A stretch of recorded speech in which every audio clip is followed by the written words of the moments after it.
Welcome to the Tech Egg. Don't get scrambled. Enjoy the video. You begin by confirming permissions for the Guild Hall so you can post and manage emoji.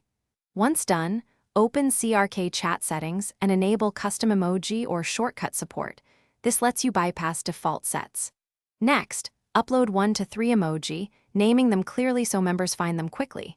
You should test each immediately in a private channel. This verifies rendering and permissions.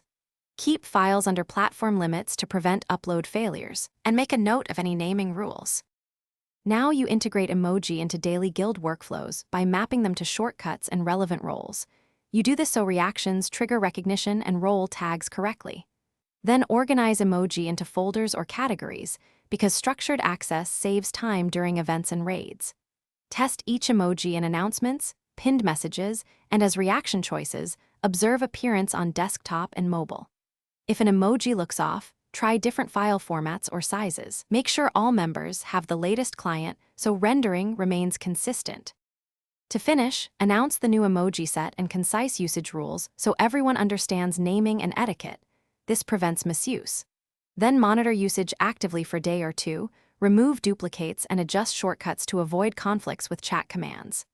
If things go wrong, emoji missing or not rendering, clear the client cache first, then re-upload a properly optimized PNG or SVG. If permissions block uploads, escalate to an admin. Follow up by confirming all members can see and use the emoji. Thanks for watching. Consider subscribing if I helped unscramble your problems.